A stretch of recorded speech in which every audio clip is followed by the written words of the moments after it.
Hello friends, welcome back to our channel trick pharmacy. आज की class में हम फिजिकल फार्मास्यूटिक्स सेकेंड के यूनिट 5 को कवर करने वाले हैं।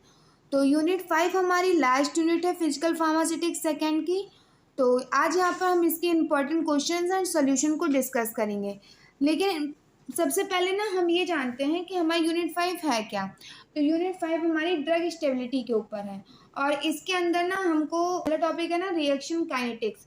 तो अगर हम सिंपली बात करें तो इसके अंदर हमें क्या पढ़ना है, इसके अंदर हमें कुछ ऑर्डर ऑफ रिएक्शंस को पढ़ना है और जो हमारी ड्रग स्टेबिलिटी होती है उसको समझना है। ठीक है, तो आप क्वेश्चन समझने से पहले हम ये समझते हैं कि रिएक्शंस काइनेटिक्स का मतलब होता क्या है। तो मान लीजिए ना हमारे पास एक H+ हो गई, ठीक है रिएक्शन, और एक हो गई हमारी रिएक्शन Cl-, जो मिलके हमारा क्या बना रही है, जो मिलके हमारा जो रिएक्ट करके हमारा HCl बना रही है। अब देखिए जो चीज़ यहाँ पर रिएक्ट कर रही होती है उसको हम क्या बोलते हैं, रिएक्टेंट, और जो चीज़ हमारी बनती है यानी जो हमारी लेफ्ट साइड वाली है उसको हम लोग क्या बोलते हैं, प्रोडक्ट उसको बोलते हैं। तो हम बनाते हैं जो रिएक्ट करती हैं आपस में उनको हम बोलते हैं रिएक्टेंट, और जो बनती हैं उनको हम क्या बोलते हैं, प्रोडक्ट। तो यानी यहाँ पे होता क्या है, रिएक्टेंट यहाँ पे रिएक्ट करके प्रोडक्ट बनाते हैं। ठीक है, अब देखिए इंपॉर्टेंट चीज़ क्या है। अब देखिए ये रिएक्टेंट हमारे दो भी हो सकते हैं, सिंगल भी हो सकते हैं, दो से ज़्यादा भी हो सकते हैं। अब समझने वाली बात यह है कि हम लोग मान लें कि ना हमारे पास ए रिएक्टेंट है, ठीक है, और ये हमारा ना बी प्रोडक्ट बनाता है। ठीक है, अब मान लीजिए हमें ये पता करना हो कि इस रिएक्टेंट की रेट क्या है। अब रेट पता करनी होगी, ए रिएक्टेंट है हमारा बी प्रोडक्ट बना रहा है, तो इसकी जब हमें रेट पता करना है यानी कि रिएक्शन रेट का मतलब क्या रहता है, रिएक्शन कितनी तेज़ी से हो रहा है। ठीक है, यहाँ पे हम ये कह सकते हैं कि रिएक्टेंट कितनी तेज़ी से हमारा प्रोडक्ट में क्या हो रहा है, कन्वर्ट हो जाता है। इसको हम लोग क्या लिखते हैं, इसको हम लोग रेट लिखते हैं। इसके अलावा ये भी डिस्कस करेंगे कि आखिर ना इस जो रिएक्शन का है वो ड्रग स्टेबिलिटी से क्या लेना देना है। ठीक है, तो हम मान लेते हैं ना हमारे पास ए रिएक्टेंट है, वो बी प्रोडक्ट बना रहा है। तो अगर हमें इस रिएक्शन की रेट को लिखनी होगी तो हम लोग ना कुछ इस तरीके से लिख सकते हैं, मतलब ना इसको हम दो टर्म में लिख सकते हैं, एक रिएक्टेंट के टर्म में भी लिख सकते हैं और एक प्रोडक्ट के टर्म में भी लिख सकते हैं। अगर हमें रिएक्टेंट के टर्म में लिखनी है तो हम पहले माइनस का साइन लगाते हैं, DA/dt। तो अगर हमें रिएक्टेंट के टर्म में लिखना है तो हम लोग ऐसे ही लिख सकते हैं। ठीक है, इसका मतलब क्या होता है, माइनस का जो साइन है, माइनस के साइन का मतलब हमारा है कि रिएक्टेंट है ना वो धीरे धीरे क्या हो रहा है, जो हमारा साइन है वो धीरे धीरे खत्म हो रहा है, मतलब जो रिएक्टेंट है जो धीरे धीरे खत्म हो रहा है, इसीलिए यहाँ पे माइनस का हम लोग लगाते हैं साइन। ठीक है, अब अगर हम लोग ना इसको हमें किसके टर्म में लिखना है, अगर हम इसको एक तरीका ये हो गया, अब यही इसको हमें अगर प्रोडक्ट के टर्म में लिखना हो तो हम लोग कैसे लिखते हैं। अब देखिए सेम होता है, मतलब कुछ चेंज नहीं होता है, ये माइनस का क्योंकि ये प्रोडक्ट बन रहा है, ये प्रोडक्ट खत्म हो रहा था इसीलिए हमने माइनस का आगे साइन लगाया, बट ये बन रहा है तो हम साइन नहीं लगाएंगे। डी लिखा, ब्रैकेट में अब हम किसके टर्म में लिख रहे हैं, प्रोडक्ट के टर्म में, तो ब्रैकेट में हमारा हो गया बी प्रोडक्ट अपॉन dt। तो ये होता है ना, ये हमारा क्या रहता है, ये हमारा रहता है रेट लिखने का तरीका। ठीक है, यहाँ पर रेट लिखने का एक और तरीका रहता है जिसको हम लिख सकते हैं रेट बराबर के, अगर हम देखिए रिएक्टेंट की टर्म में लिख रहे हैं के कंसंट्रेशन ए। अब देखिए अब ये कैसे रहता है, अब इसकी जो पावर यहाँ पे लगती है वो किस तरीके से लगती है आप ये भी समझिए। मान लीजिए यहाँ पे हमारा क्या था, सिंगल था, इसके ऊपर कोई पावर नहीं है तो कोई दिक्कत नहीं है, ये के ए हम ऐसे लिखेंगे रेट हमारा।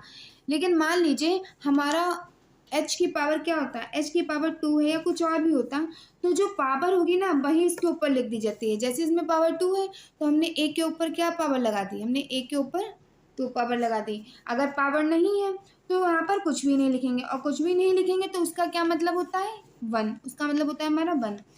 तो अब मान लीजिए हमारे पास दो रिएक्टेंट हैं A+B, जो मिलके हमारा क्या बनाते हैं, जो मिलके हमारा बनाते हैं C।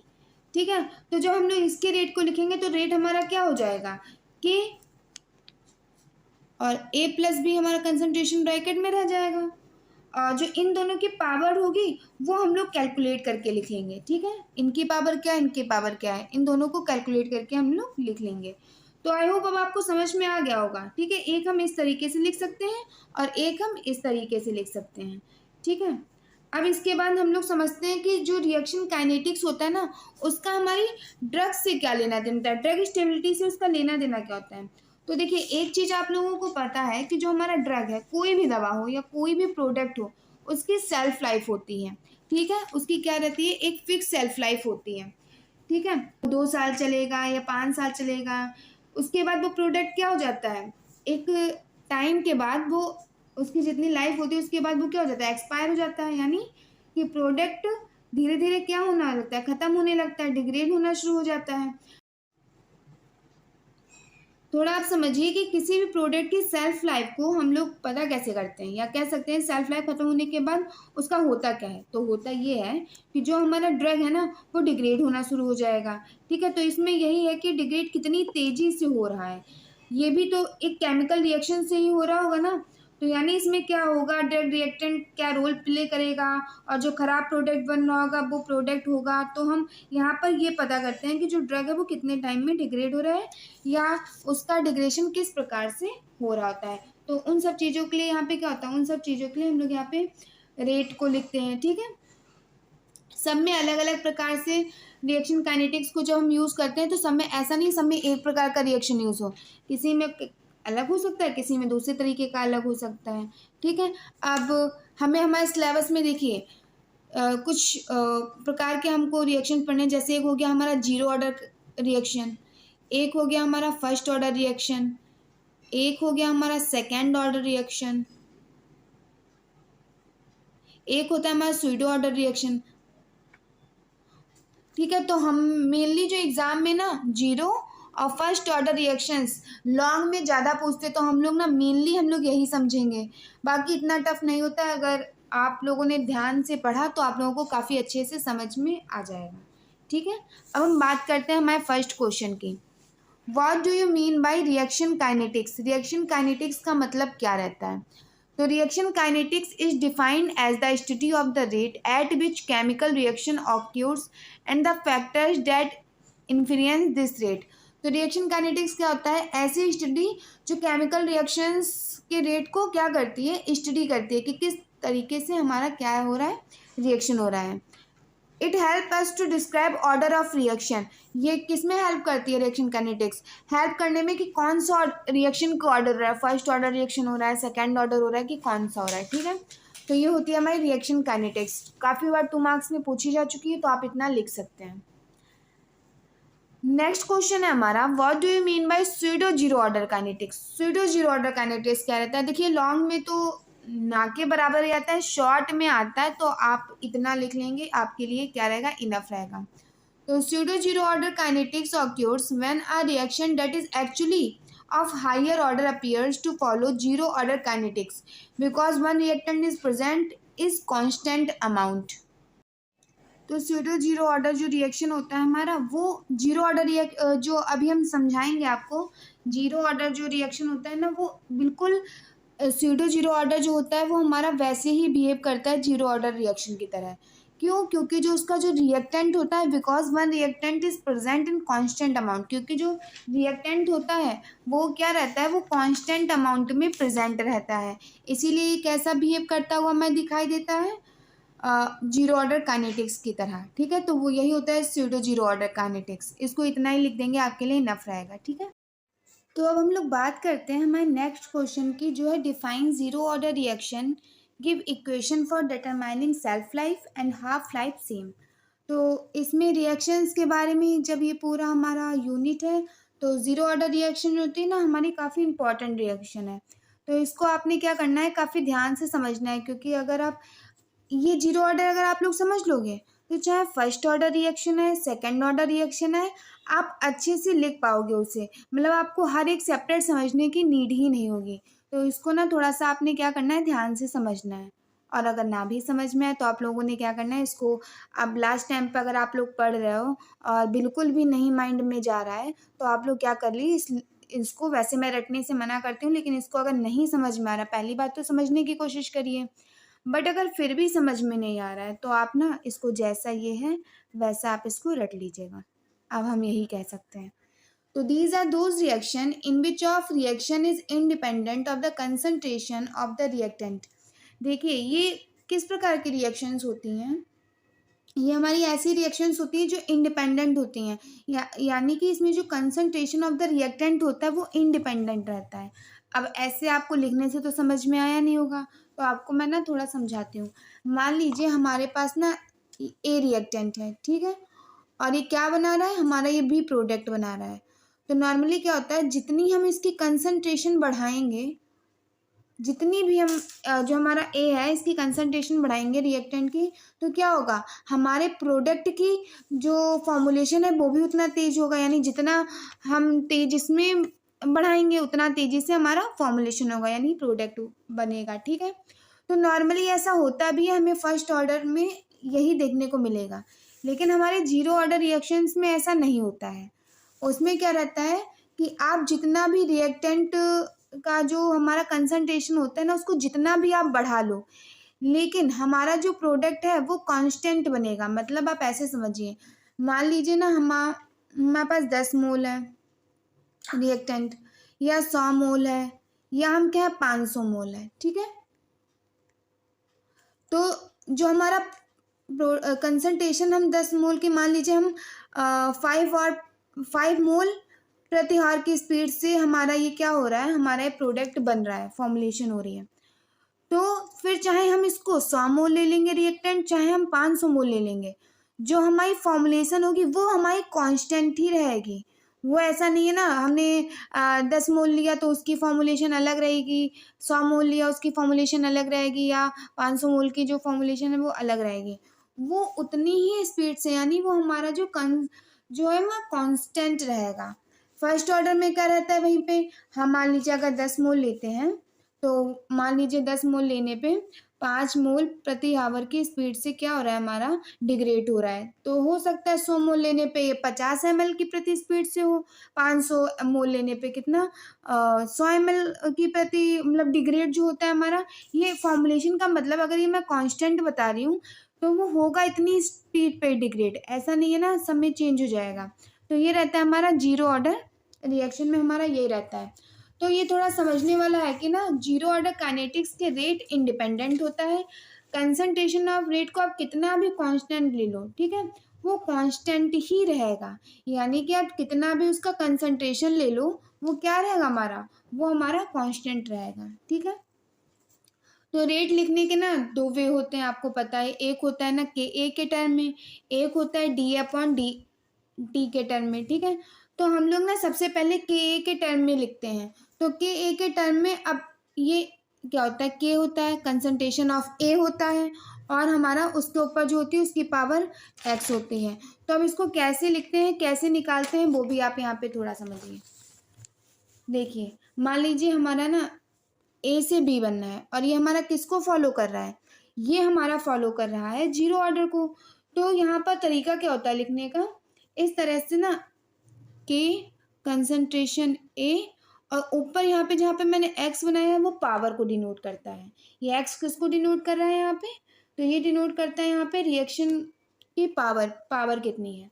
तो अब ये देखिए बहुत इंपॉर्टेंट है, क्योंकि जो के ए के ऊपर हमारा जो पावर होती है ना, वो बताती है हमको कि जो रिएक्शन है वो किस ऑर्डर को फॉलो कर रहा है।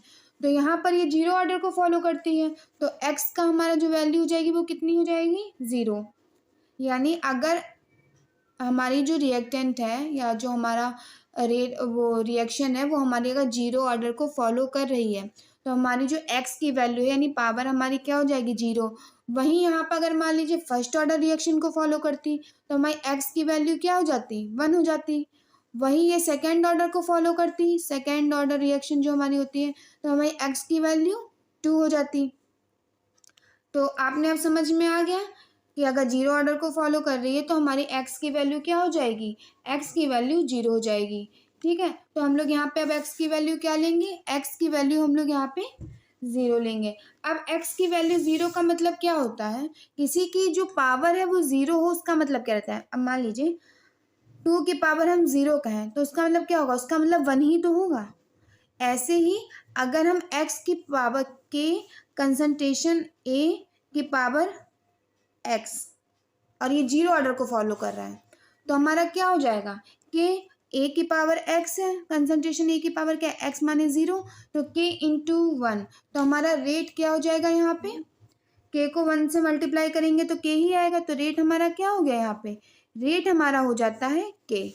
ये देखिए यहाँ पे लिखा भी है, at this x equal to 0 because of the zero order reaction, so rate हमारा क्या हो जाएगा, रेट हमारा हो जाएगा के। ठीक है, तो ये एक तो हुआ हमारा के ए के टर्म में, दूसरा होता है हमारा जो दूसरा वे होता है लिखने का minus d a upon d t के टर्म में, तो हम लोग इसे कैसे लिख सकते हैं, so k equal to minus d a upon d t, जहाँ पे minus d upon d t क्या हुआ हमारा, change in concentration with respect of time, time के रिस्पेक्ट में हमारा कंसंट्रेशन के साथ कैसे चेंज हो रहा है, और के हमारा क्या है, specific rate constant for zero order reaction.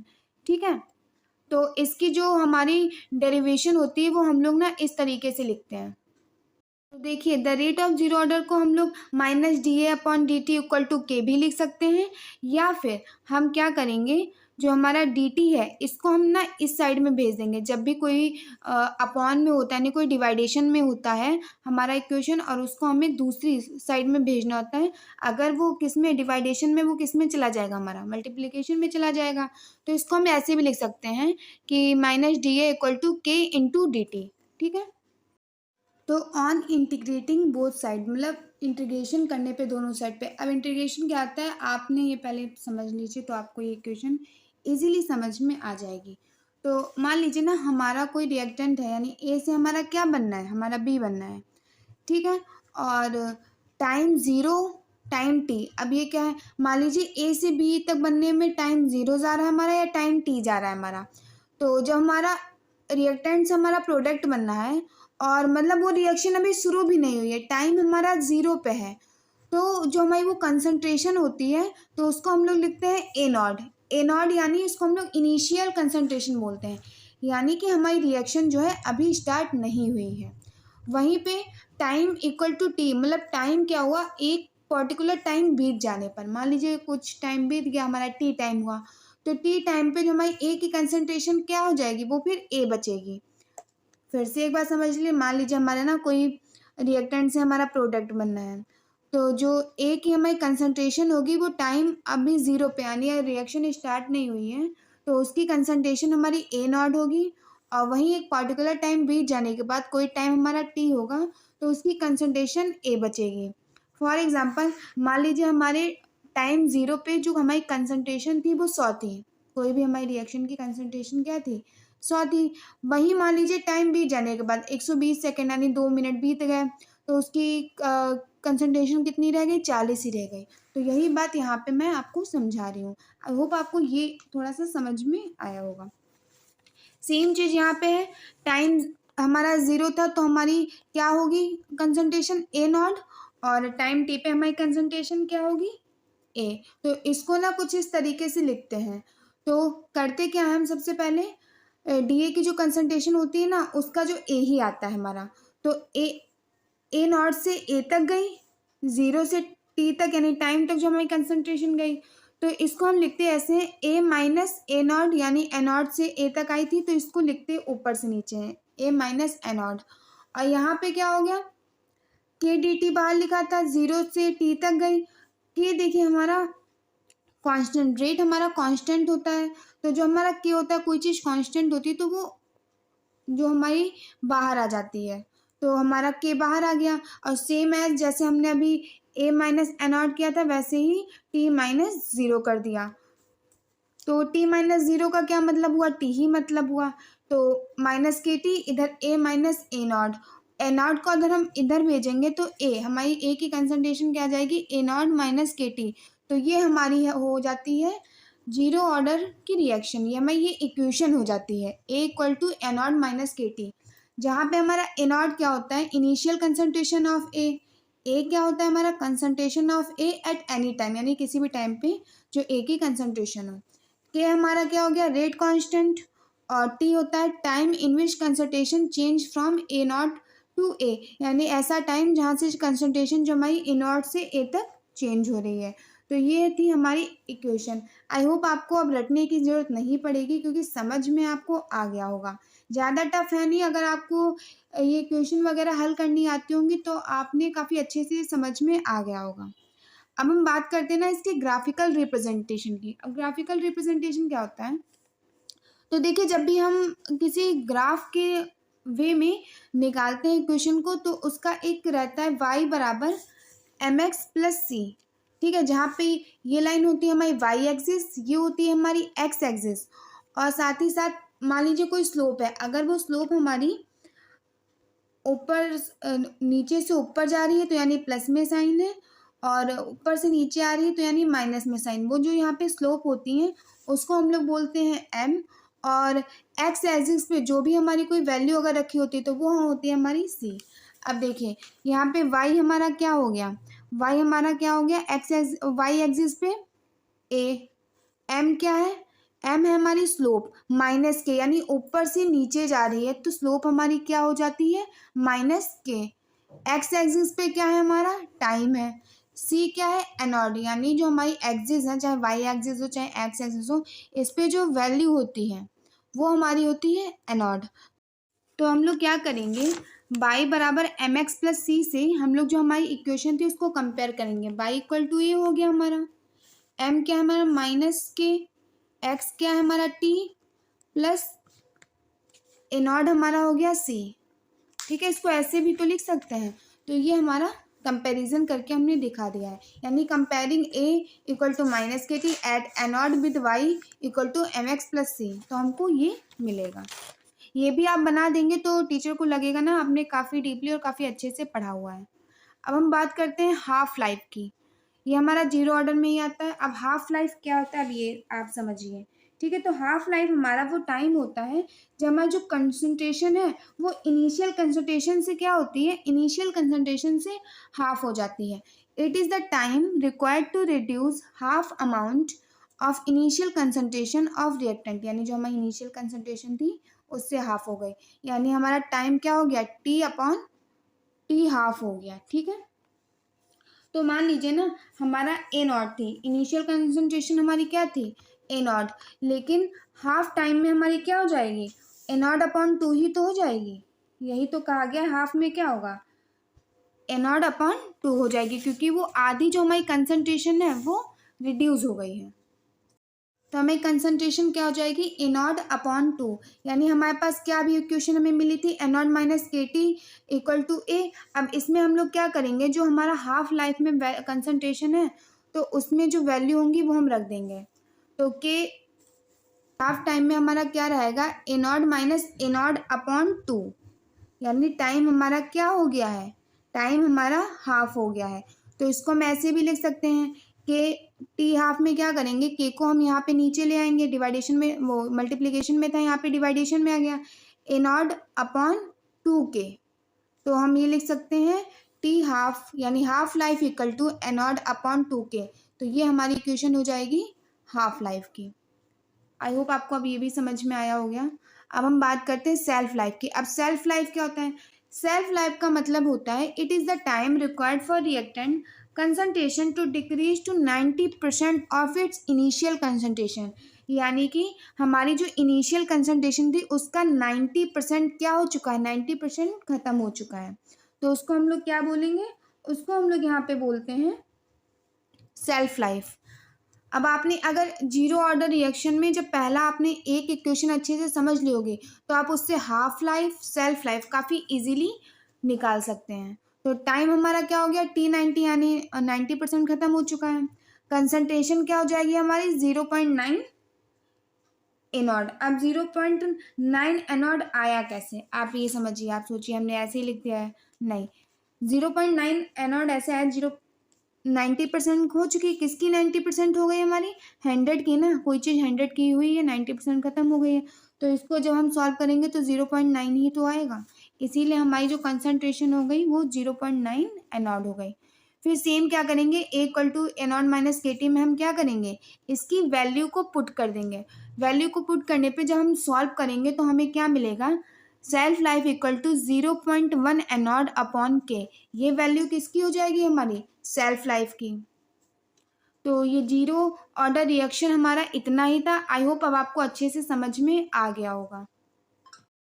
अब हम बात करते हैं हमारे नेक्स्ट क्वेश्चन की। नेक्स्ट क्वेश्चन है हमारा, define first order reaction, give equation for determining half life and self life same. अब देखिए हमने क्या पढ़ा है, हमने जीरो ऑर्डर रिएक्शन पढ़ा हुआ है, तो ये हमारे लिए काफ़ी ज़्यादा इजी रहेगा समझने के लिए।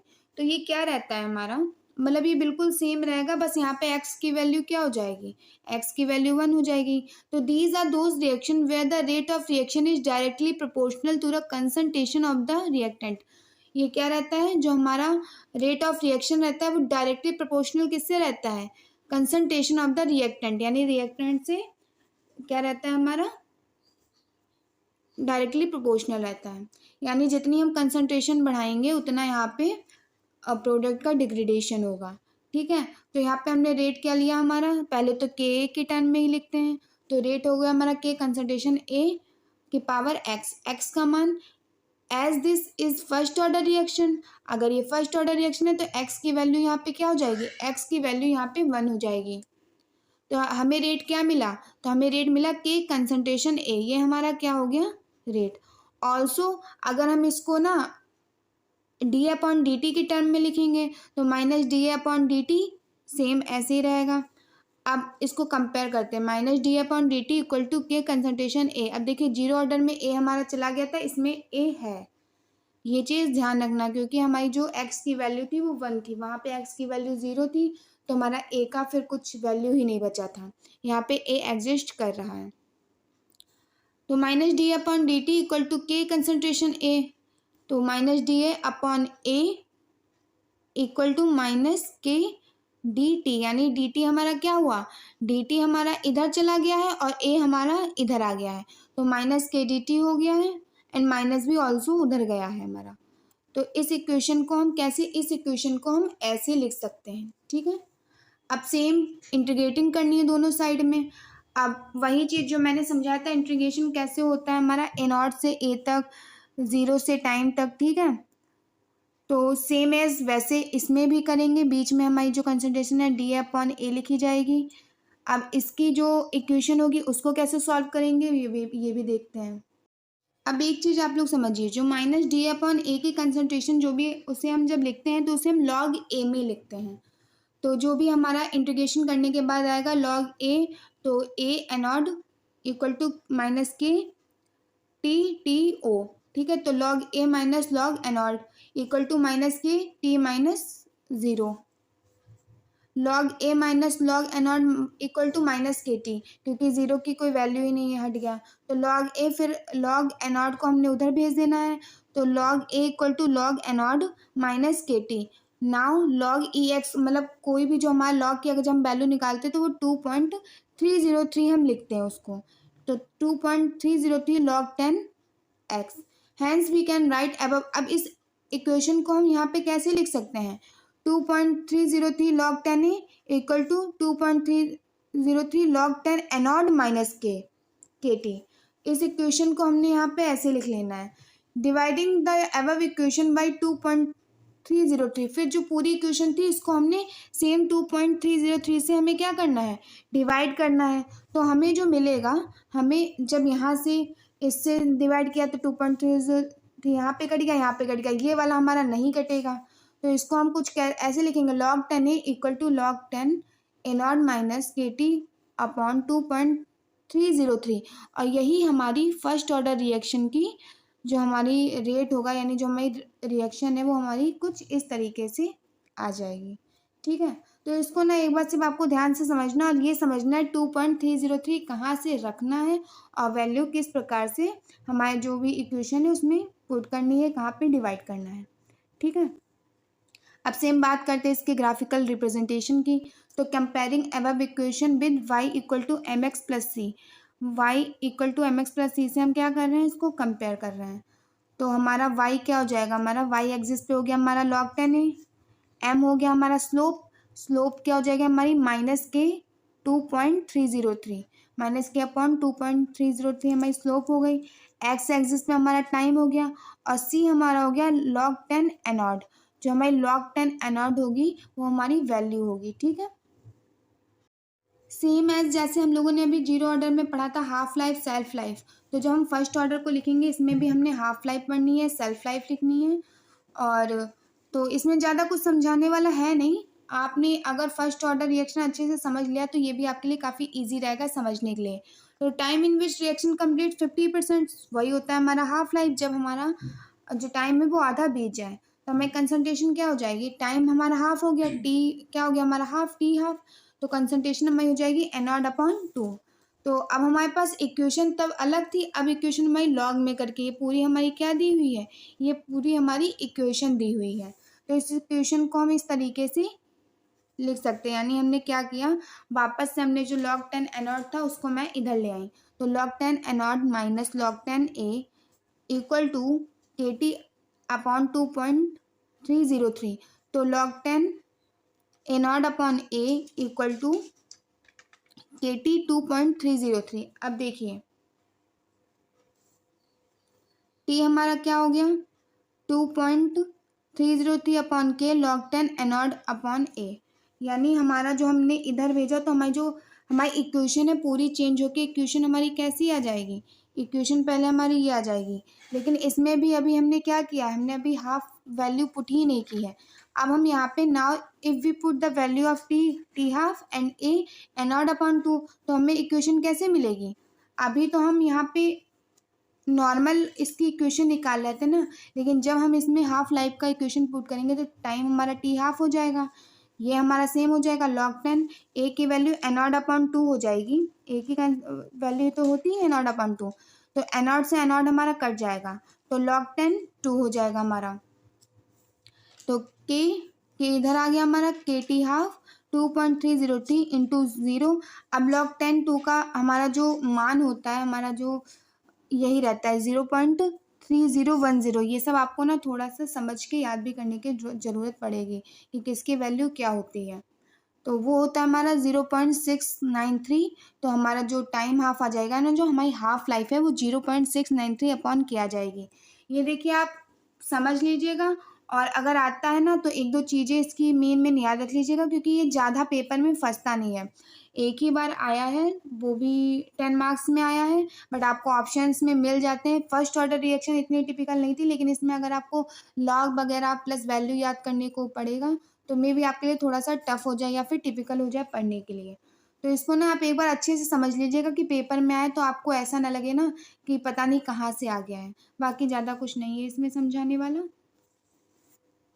सेम अगर इसकी सेल्फ लाइफ की बात करें तो टाइम हमारा 90% जब ख़त्म हो जाता है कंसंट्रेशन हमारा, तो वो होता है हमारा सेल्फ लाइफ। ए हमारा हो जाएगा 0.9 n0। हमारे पास क्या है टी, टाइम हमारा टी 2.303/k log 10 n0/a, ये हमें मिला हुआ है टाइम।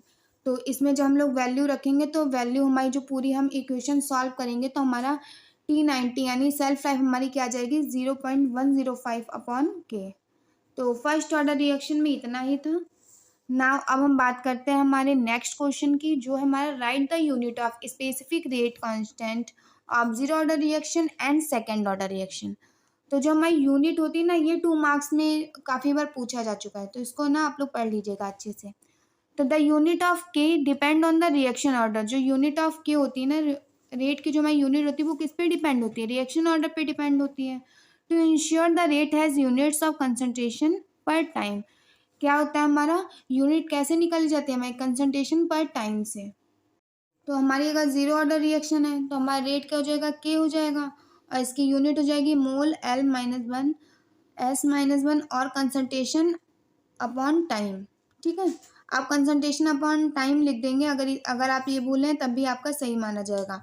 यहीं पे अगर रिएक्शन ऑर्डर हमारा सेकंड है तो हमारा रेट क्या हो जाएगा, के कंसंट्रेशन ए। अब पावर में 2 क्यों है, क्योंकि वो सेकेंड रिएक्शन ऑर्डर है। तो L मोल -1 S-1, और या फिर हम लिख सकते हैं कंसंट्रेशन की पावर -1 इंटू टाइम की पावर -1। सिर्फ इसमें आप इतना लिख देंगे, आपके लिए इनफ रहेगा। नाउ नेक्स्ट क्वेश्चन है हमारा differentiate between pseudo order and first order reaction.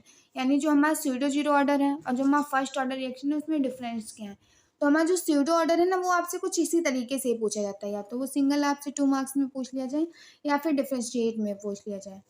तो अब देखिए डेफिनेशन में अगर दोनों की हम आपको डिफरेंस बताएं तो स्यूडो जीरो ऑर्डर में क्या होता है, ये एक हायर ऑर्डर रिएक्शन होता है जो किसके तरीके से बिहेव करता है, ये बिहेव करता है ज़ीरो ऑर्डर रिएक्शन की तरह। क्यों?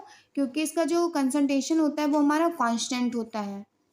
अब फर्स्ट ऑर्डर रिएक्शन में क्या होता है? फर्स्ट ऑर्डर रिएक्शन होता है, ये हमारे ऐसे रिएक्शंस होते हैं जो ना कंसंट्रेशन किस पे डिपेंड करती है? एक रिएक्टेंट पे डिपेंड करती है। मतलब जितना रिएक्टेंट हम बढ़ाएंगे उस तरीके से हमारा जो डिग्रेडेशन होगा वो किस प्रकार से रहेगा, इसमें कांस्टेंट नहीं होता है।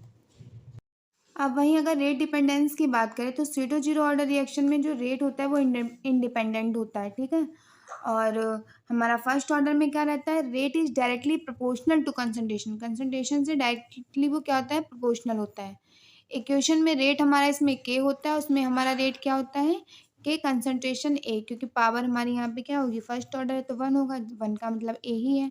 और यहाँ पे स्यूडो जीरो ऑर्डर है तो यहाँ पे जो पावर होगी एक्स की क्या रहेगी हमारी? ज़ीरो। तो हमारा जो रेट होगा हमारे यहाँ पे सिर्फ के रहेगा, ठीक है। तो ये हमारा 2 मार्क्स में आता है, तो आप इतना इसको लिख सकते हैं, इतना आपके लिए इनफ रहेगा। नाउ हम बात करते हैं हमारे नेक्स्ट क्वेश्चन की, जो हमारा explain the term expiry date and half life of a drug. तो एक्सपायरी डेट क्या रहती है, हाफ लाइफ क्या रहती है किसी भी ड्रग की या प्रोडक्ट की, तो ये भी हमारा 2 मार्क्स में ही पूछा जाता है ज़्यादातर। तो एक्सपायरी डेट का मतलब क्या रहता है? The expiry date is the time period up to which a drug is expected to remain stable, safe and effective and retain at least 90% of original potency under specified storage condition. Expiry date का मतलब क्या रहता है कि जब जो हमारा product है वो स्टेबल नहीं रहता, यानी उसका एक कोई भी हम जब रिएक्शन बनाते हैं या कोई भी हम प्रोडक्ट सस्पेंशन कुछ भी हम बना रहे होते हैं तो उसका ना एक टाइम रहता है कब तक वो स्टेबल रहेगा, यानी कब तक वो सही रहेगा, यूज़ करने के लायक रहेगा। तो जब उसका मतलब जो ओरिजिनल पोटेंसी से 90% उसका ख़त्म हो जाता है और किसी भी स्पेसिफाइड कंडीशन में रखा हुआ है हमारा, और उसका ना जो ओरिजिनल पोटेंसी थी उससे वो 90% कंसंट्रेशन उसकी ख़त्म हो गई है, मतलब उसमें अब कुछ भी नहीं बचा है, तो वही ऐसा जब टाइम पीरियड होता है तो उसको हम लोग एक्सपायरी डेट कहते हैं। सेम एज हाफ लाइफ क्या रहती है? तो half life is a time required for the concentration और amount of a drug to reduce to one half of its original initial value due to degradation. अब देखिए half life क्या होती है, जब कोई हमारा ड्रग होता है वो अपनी जो लाइफ है उसकी आधी लाइफ पार कर चुका होता है, यानी कि उसका जो ड्रग का अमाउंट है वो यानी हमारी जो इनिशियल वैल्यू है उससे वो हाफ यानी आधा हो चुका होता है, 50% उसकी जो डिग्रेडेशन है वो ख़त्म हो चुकी होती है, यानी वो अपने अंत की ओर बढ़ रहा होता है, पैसे कह सकते हैं। वो हाफ लाइफ यानी आधा पार कर चुका, हाफ लाइफ से आप आधा पार कर लीजिए। एक्सपायरी का मतलब तो आपने पता ही है, एक्सपायर हो जाना यानी कि कोई चीज़ का एंड हो जाना, तो वो जो टाइम पीरियड होता है उसको एक्सपायरी डेट कहते हैं। और जब कोई प्रोडक्ट अपने टाइम का हाफ टाइम जो हाफ लाइफ होता है वो पार कर चुका होता है उसको हम लोग हाफ लाइफ, 50% पार कर चुका है तो उसको हम लोग क्या कहते हैं? Half life. नाउ अब हम लोग बात करते हैं हमारे नेक्स्ट क्वेश्चन की, जो हमारा enlist the physical factors influencing the chemical degradation of pharmaceutical products और explain the roles of the various physical and chemicals factor on the chemical degradation of pharmaceutical products. देखिए काफ़ी इंपॉर्टेंट क्वेश्चन हो जाता है, क्योंकि ये ना काफ़ी बार 10 मार्क्स में आपसे ऐसे भी पूछ सकते हैं, आपसे ऐसे भी पूछ सकते हैं, तो इसको भी ना थोड़ा आपने क्या करना है, ध्यान से समझना है। अगर हम बात करें डिग्रेडेशन ऑफ फार्मास्यूटिकल प्रोडक्ट्स की, तो देखिए डिग्रेडेशन का क्या मतलब होता है कि हमारा जो फार्मास्यूटिकल प्रोडक्ट है वो टाइम के साथ साथ उसके साथ क्या होता है, वो हमारा ख़राब होने लगता है, यानी कि जो हमारा प्रोडक्ट है उसके अंदर अनडिज़ायर्ड चीज़ें देखने को मिलें, यानी कि जो चीज़ें हमें नहीं चाहिए उसी वजह से तो वो ख़राब होता है ना प्रोडक्ट, जो हमें नहीं चाहिए वही देखने को मिल रहा है। तो उससे क्या होता है, उससे हमारी ड्रग की क्या होती है, पोटेंशियल ख़त्म हो सकती है और हमारी सेफ्टी भी ख़त्म हो सकती है। तो यहाँ पे ना हम इनएक्टिव और हार्मफुल प्रोडक्ट देखने को मिलते हैं, ठीक है। तो यही हमारा क्या होता है, यही हमारा आता है डिग्रेडेशन ऑफ फार्मास्यूटिकल प्रोडक्ट्स। तो ना अब यहाँ पे हम लोग वही देखेंगे कि कौन कौन से ऐसे हमारे फैक्टर्स होते हैं जो फार्मास्यूटिकल प्रोडक्ट्स को अफेक्ट करते हैं। तो there are following factors which mainly affect the degradation of pharmaceutical. तो आप लोग ध्यान से समझिएगा कि हमारे ऐसे 5 फैक्टर्स होते हैं जो क्या करते हैं, अफेक्ट करते हैं। एक होता है हमारा टेम्परेचर, एक होता है हमारा सॉल्वेंट, एक होता है हमारा आयोनिक स्ट्रेंथ, एक रहता है हमारा डाइलेक्ट्रिक कांस्टेंट, एक रहता है specific and general acid bed catalysed. अब देखिए हम ये जो हमने आपको 5 बताए फैक्टर्स, वो हम सिंगल सिंगल डीप में समझेंगे, क्योंकि ये क्वेश्चन ना 10 मार्क्स में ज़्यादातर पूछा गया। तो 10 मार्क्स में अगर आप लिखोगे तो आपके पास कंटेंट भी होना चाहिए कि आप कितना लिख रहे हैं, और वो भी सही लिखना चाहिए, ठीक है। तो सबसे पहले बात करते हैं टेम्परेचर की। तो as temperature increases molecular motion and energy increases. तो देखिए, आप लोगों को पता है कि जब किसी प्रोडक्ट की हम लोग टेम्परेचर को बढ़ाएंगे तो उससे क्या होगा, उसके अंदर जो भी मॉलिक्यूल्स हैं तो उसकी काइनेटिक एनर्जी भी बढ़ेगी, और काइनेटिक एनर्जी बढ़ने से क्या होगा, वो मोशन करना स्टार्ट कर देंगे, यानी वो मूव करना स्टार्ट कर देंगे। और जब वो मूव करेंगे तो उनकी काइनेटिक एनर्जी बढ़ेगी, तो उसकी वजह से क्या होगा, इनके बीच ना एनर्जेटिक कोलिजन हमें देखने को मिलेगा। This leads to more frequent and energetic collision between molecules, यानी मॉलिक्यूल्स के बीच में हमें क्या देखने को मिलेगा, एनर्जेटिक कोलिजन। क्यों देखने को मिलेगा, क्योंकि हम जब टेम्परेचर बढ़ाएंगे तो उससे क्या होगा, उसकी जो काइनेटिक एनर्जी है वो बढ़ेगी।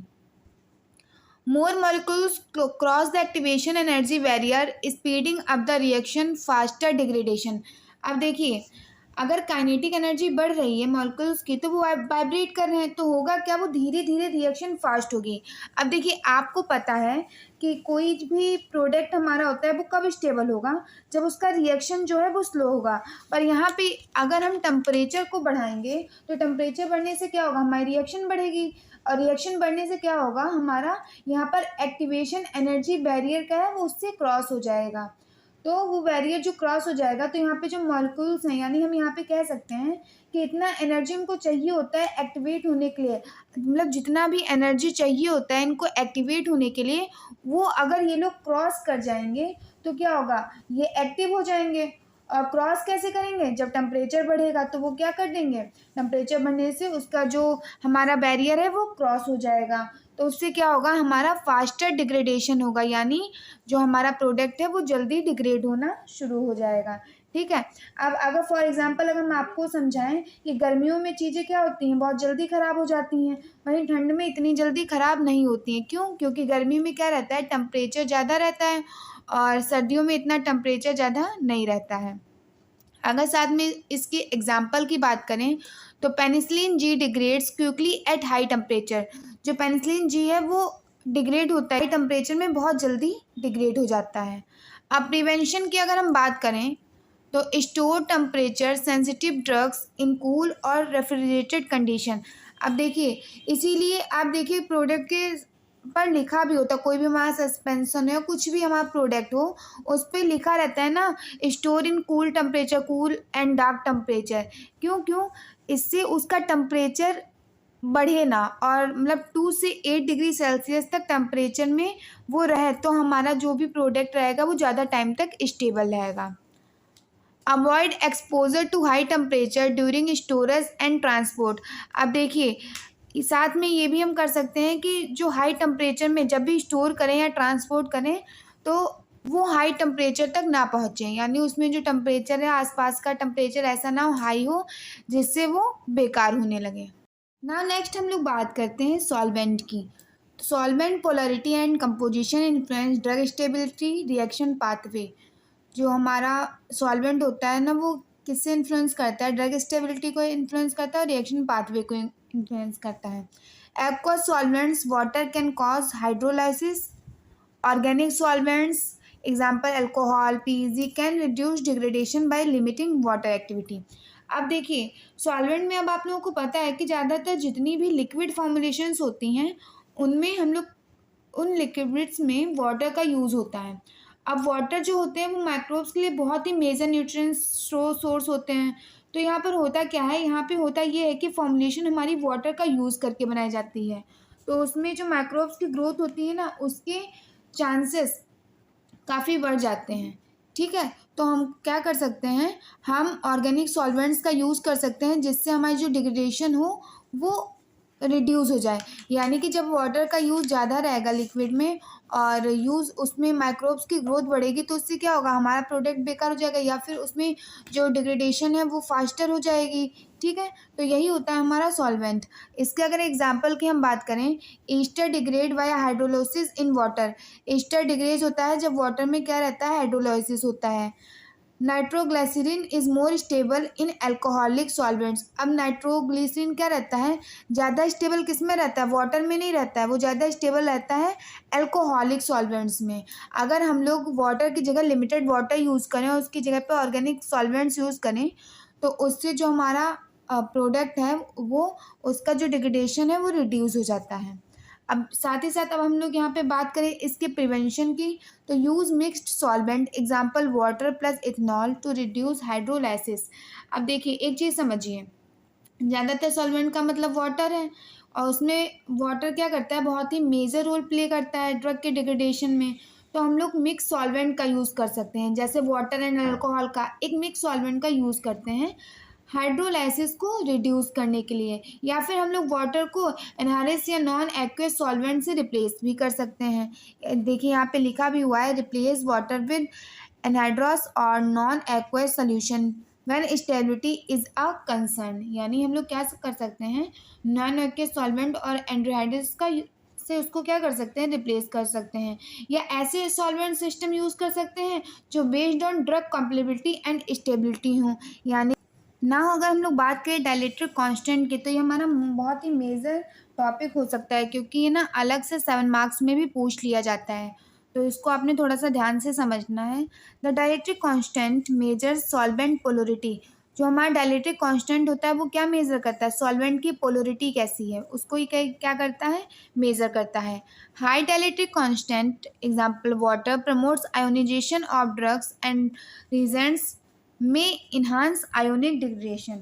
अब देखिए आप ऐसे समझिए कि जैसे वाटर का ना डाइलेक्ट्रिक कांस्टेंट बहुत ही हाई होता है, तो ये हमारा क्या करता है, ये आयोनाइजेशन को प्रमोट करता है और आयोनिक डिग्रेडेशन को भी बढ़ा देता है। जैसे मान लीजिए हमारे पास ना कोई एक सॉल्यूशन है जिसका जो डाइलेक्ट्रिक कांस्टेंट है वो हाई है। हाई का मतलब क्या है, ये हमारा आयोनाइजेशन डिग्रेडेशन को बढ़ा सकता है। आप ऐसे समझ लीजिए कि ये मान लीजिए ये हमारा HCl है, ठीक है, और ये कंबाइंड फॉर्म में है। लेकिन अगर डाइलेक्ट्रिक कांस्टेंट किसी सॉल्वेंट का या सोल्यूशन का हाई है और उसमें हम लोग HCl डालेंगे तो क्या होगा, ये बहुत ही जल्दी आयोनाइज कर देगा। इसका मतलब ये है कि ये बहुत ही जल्दी क्या करेगा, ब्रेक डाउन कर देगा। तो जितना ज़्यादा ब्रेक डाउन होगा उतना आयोनिक डिग्रेडेशन होगा, तो इससे भी क्या हम कह सकते हैं कि पोटेंशियल लॉस होगी, ठीक है। Low dielectric constant example oils alcohol suppress ionization source degradation reaction like hydrolysis. अब देखिए अगर हमारी जो डाइलेक्ट्रिक कांस्टेंट है वो लो होगा तो थोड़ा अच्छा होता है, क्योंकि ना ये आयोनाइजेशन को सप्रेस करता है, जिससे हमें ना डिग्रेडेशन थोड़ा सा कम देखने को मिलता है, ठीक है। अब यहाँ पे अगर हम बात करें इसके एग्जाम्पल की, तो drug stables in non polar solvents low dielectric constant degrade faster in water. जैसे कि हमारा नॉन पोलर सॉल्वेंट का डाइलेक्ट्रिक कांस्टेंट कम होता है, यानी यहाँ पे आयोनाइजेशन कम होगा, तो अगर हमारी ड्रग जो है वो नॉन पोलर सॉल्वेंट में है तो वो कम डिग्रेड होगी, और उसी को हम लोग ना वाटर में अगर डालें तो थोड़ा सा फास्ट में डिग्रेड होगी, ठीक है। इसका सेम ऐसे नेक्स्ट एग्जांपल भी है, नाइट्रोफ्लोनेशन is more stable solvent with low dielectric constant. अब हम बात करें इसके प्रिवेंशन की, यूज़ नॉन पोलर और moderately polar solvents for ion sensitive drug. यानी आयन सेंसिटिव जो ड्रग्स होते हैं उसके लिए हम लोग नॉन पोलर सॉल्वेंट्स का यूज़ करें ना। अब हम लोग बात करते हैं हमारे लास्ट फैक्टर की, जो है हमारा एसिड बेस कैटालाइज्ड। अब देखिए एसिड बेस कैटालाइसिस क्या होता है, इसका मतलब क्या रहता है, तो कैटालाइज्ड का मतलब होता है ना किसी भी रिएक्शन को थोड़ा सा फास्ट कर देना, ठीक है, in the presence of catalysed.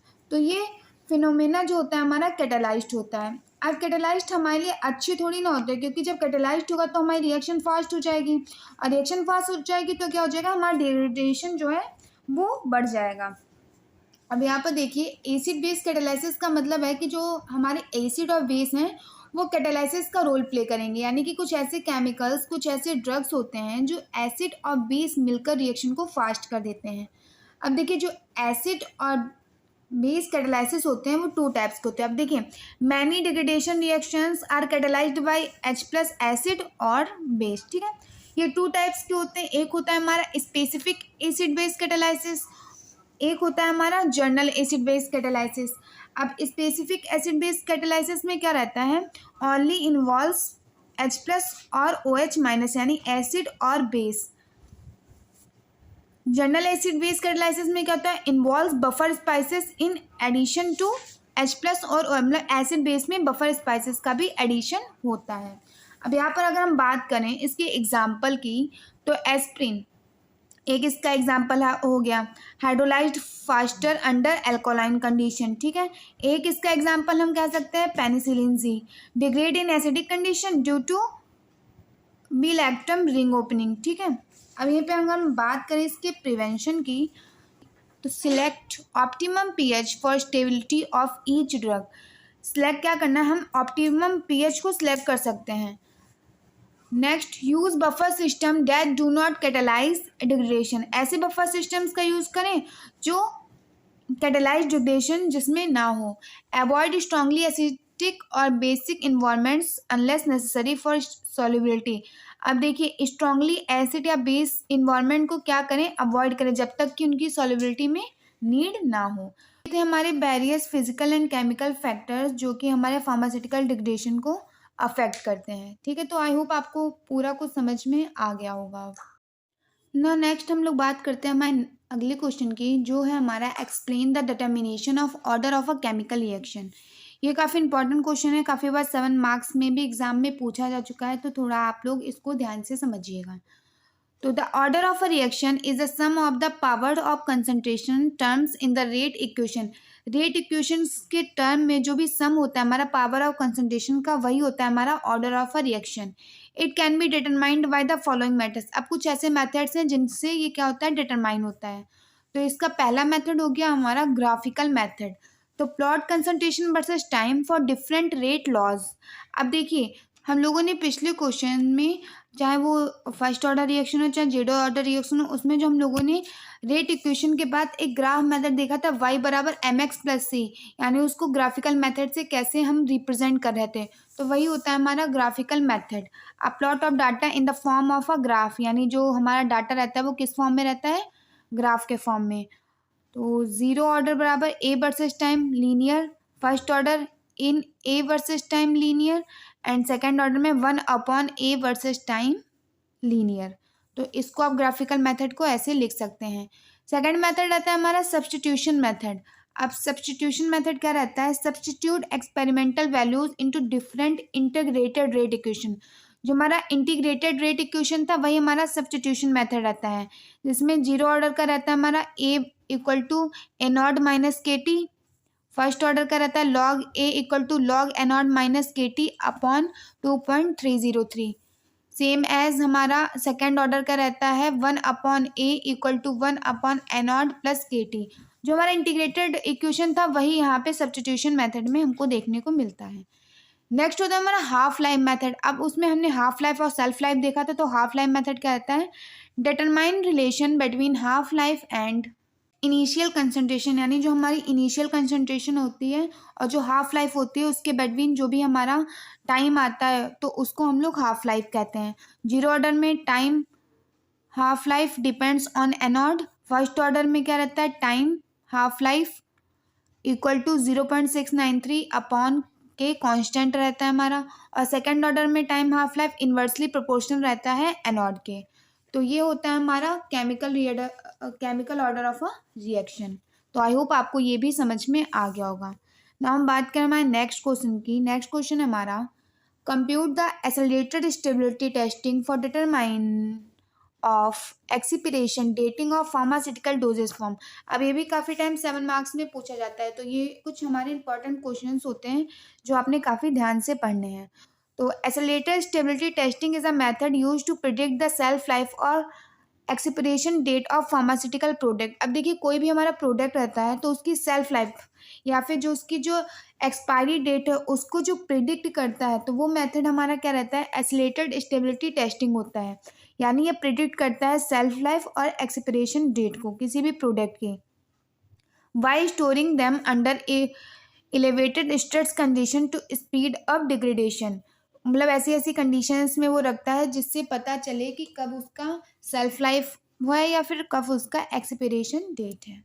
तो अब बात करते हैं इसके पर्पस की। पर्पस क्या रहता है हमारा, तो to determine expiration date quickly, यानी जो हमारी एक्सपायरी डेट है उसको जल्दी से पता करने के लिए इसका यूज़ किया जाता है। To study the degradation pattern of drug, जो भी हमारा पैटर्न किस प्रकार से जो हमारा ड्रग है वो डिग्रेड हो रहा है उसका पैटर्न की स्टडी करने के लिए भी इसका यूज़ होता है। To guide formulation improvements and packaging selection, मतलब किस प्रकार का पैकेजिंग सिलेक्शन होना चाहिए, कैसे फॉर्मुलेशन इम्प्रूवमेंट्स होनी चाहिए, तो उस चीज़ को भी क्या करता है, गाइड करता है। करें इसके प्रिंसिपल की, तो chemical reactions are temperature dependent and follow the Arrhenius equation. जो केमिकल रिएक्शन होती हैं वो टेम्परेचर पे डिपेंड होती हैं और किस चीज़ को फॉलो करती हैं, अरेनियस इक्वेशन को ये फॉलो करती हैं। By storing drugs at higher temperatures and humidity, reactions rate increases and degradation occur faster, allowing shelf-life prediction in short time। अब देखिए, by storing drugs at higher, मतलब ड्रग्स को हायर टेम्परेचर में store किया और जो भी उसका रिएक्शन हुआ, रेट हुआ, वो बढ़ जाएगा ना उससे, टेम्परेचर इंक्रीज से, एंड उससे क्या रहेगा, डिग्रेडेशन जो होगा हमारा फास्टर एंड जल्दी होएगा। तो इससे क्या होता है कि कम टाइम में हमें पता चल जाता है कि इसकी सेल्फ लाइफ क्या होगी। ये वो लोग क्या करते हैं, एक अनुमान लगा लेते हैं कि कब इसकी सेल्फ लाइफ होती है, प्रिडिक्ट कर लेते हैं उसको शॉर्ट टाइम में। अब common stress condition used, condition type temperature 40 degree two Celsius, typical settings होती हैं। ह्यूमिडिटी में 75, मतलब हाइयर एंड लोअर में ये लोग टाइम रखते हैं। Duration 6 months. These are based on ISSR2 guidelines for accelerated testing. तो ये कौन सी गाइडलाइंस का यूज़ करते हैं, तो ICH गाइडलाइंस का ये लोग यूज़ करते हैं। प्रोसीजर की यहीं पे अगर हम बात करें तो select batches of the drug product, minimum 3, मतलब 3 ड्रग प्रोडक्ट्स के बैचेस हम लोग क्या करते हैं, लेते हैं। Store sample under acylated condition, जो हमारे एसिलेटेड कंडीशंस होती है उसमें क्या करते हैं, उन कंडीशंस में इसको स्टोर करते हैं। टेक सैंपल एट इंटरवल्स, एक टाइम पे क्या रहते हैं, उसके सैंपल्स को रहते हैं।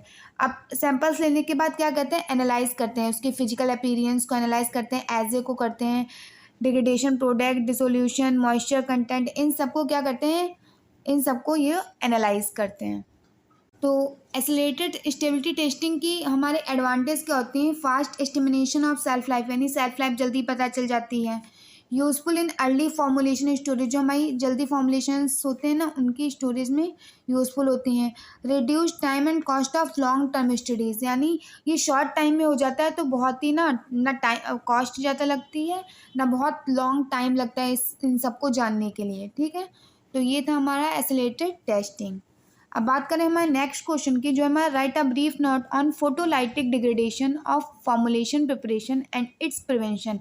अब फोटोलाइटिक डिग्रेडेशन क्या रहता है, तो फोटोलाइटिक डिग्रेडेशन का मतलब होता है, ये refers to the break down of pharmaceutical substance when expose to light, specially UV और विजिबल लाइट।